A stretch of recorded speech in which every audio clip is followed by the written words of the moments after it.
very good afternoon to you. Welcome to the news update on Dominion Television, Ibadan. I am Olusegun Fawole. President Bola Tinubu has reiterated his administration's commitments to win the battle against banditry and terrorism that have ravaged several parts of the country. The president gave the assurance in Yola while commissioning projects embarked upon by the Adamawa State Governor, Umaru Fintiri, specifically commending the efforts of the armed forces of Nigeria. The Commander-in-Chief commended Governor Fintiri for the projects embarked upon by the state government, even as he appreciated the National Security Advisor, Nuru Ribadu, recognizing his role in securing the nation. Tinubu stated publicly that with Ribadu's dedication, the enemies of Nigeria will be flushed out. Defense Minister, retired General Christopher Musa, has explained that the presence of United States military forces in Nigeria is for training and technical support. He spoke during an interview at the Ministry of Defense, popularly known as the Sheep House in Abuja, stating that both militaries were working together in certain areas in Bauchi State, adding that the federal government permitted their presence for that purpose. Meanwhile, the Defense Headquarters also announced the arrival of about 100 United States military personnel and associated equipment at Bauchi Airfield, noting that the deployment was part of the deliberation during a working group engagement between Nigerian delegation and its U.S. counterparts. The federal government has rolled out 2,000 tractors and over 9,000 precision implements to ignite a national agricultural productivity revolution.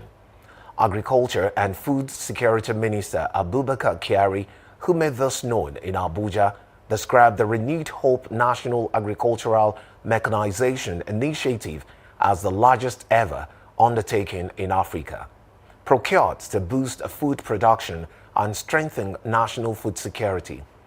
Kyari also revealed a plan by the federal government to build a tractor assembly plant capable of producing between 2,000 and 4,000 tractors annually, in a bid to address Nigeria's long-standing mechanization deficit and support over 1.2 million farmers across more than 1.5 million hectares annually.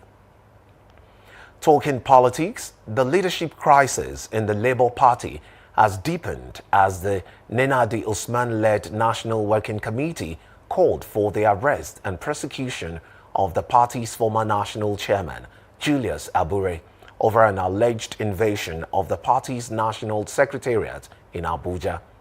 Addressing a press conference at the secretariat, the new leadership accused Abure and his loyalists of attacking the premises, threatening party officials and removing sensitive materials. Usman said the party had petitioned the Inspector General of Police, the Department of State Services, and other security agencies to take action. However, Abure's camp dismissed the allegations in a statement signed by the party's National Publicity Secretary, Obiora Ifo, questioning how Usman gained access to the offices, insisting that there was no formal handover of the secretariat. Mixed reactions have continued to trail reports of the arrival of United States troops in Nigeria amid renewed attacks in parts of the country. While some Nigerians view the deployment as a necessary step to curb insurgency, others have expressed concern over foreign military involvement and its long-term implications for national sovereignty. Taiwo Olanrewaju completes the report. Since reports of the arrival of the United States troops in Nigeria, the development has sparked public debate, with many Nigerians questioning the purpose of the deployment, whether the troops are for combat training and the cost involved. Nigerian authorities say about 200 U.S. troops have been deployed to support the military in the counter-terrorism operations, particularly against Boko Haram and the Islamic State West Africa province, ISWAP.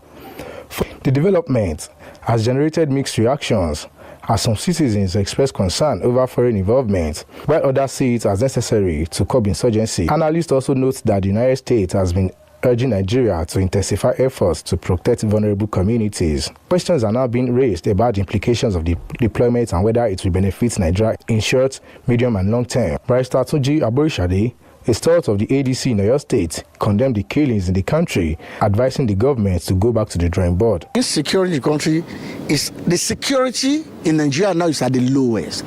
The federal government has failed woefully in providing adequate security for the people of this country.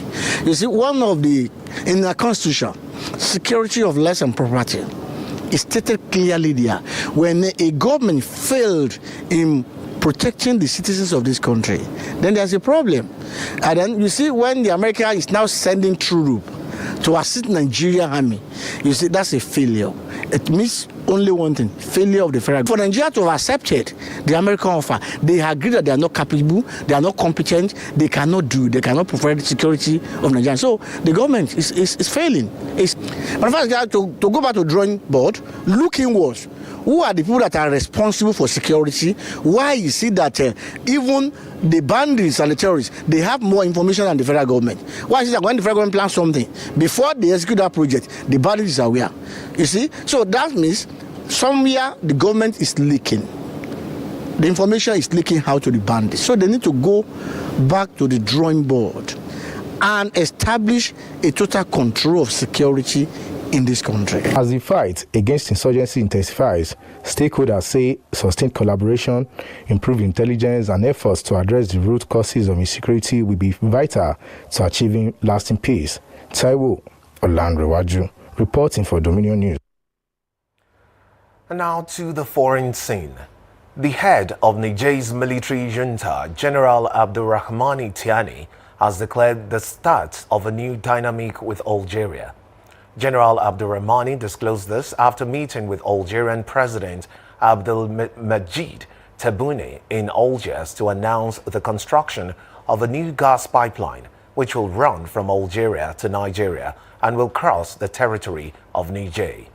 Meanwhile, Algerian President Tebboune said the visit marked the end to an abnormal period of chilliness between the two countries, promising support for Niger and listing plans for projects in the health and education sector.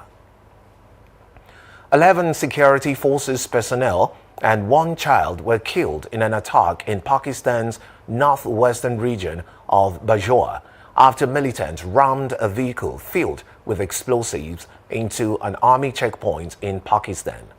The military said women and children were among 7 wounded in the attack in Bajour district, which lies along the border with Afghanistan, adding that 12 attackers were killed as they attempted to flee the scene. Meanwhile, the Islamist Pakistani Taliban, also known as Tehreek-e-Taliban Pakistan, has claimed responsibility for the attack in a bid to enforce their strict brand of Islamic governance on the predominantly Muslim nation.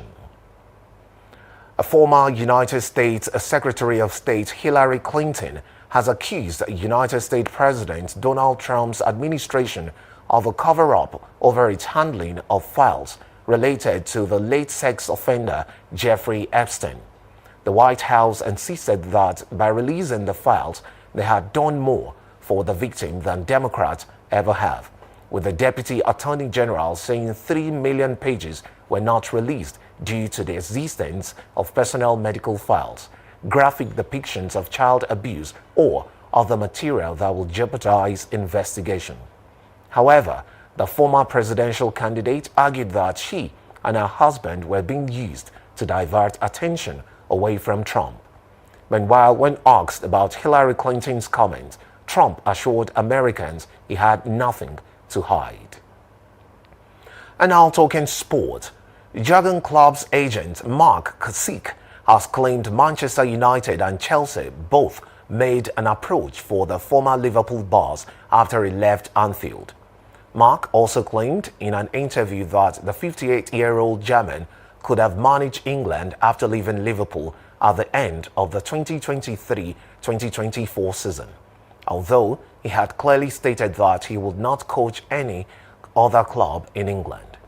Kasich claimed the United States approached Klopp before they appointed Mauricio Pochettino as a replacement for Greg Berhalter in September 2024, while the Football Association named Thomas Tuchel as Gareth Southgate's successor in January 2025.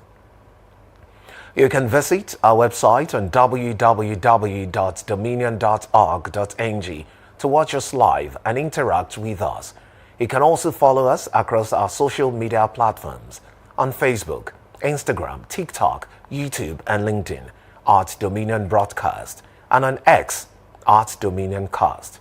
And that ends the news update on Dominion Television. I am Olusegun Fawole. Thank you for watching. Good afternoon.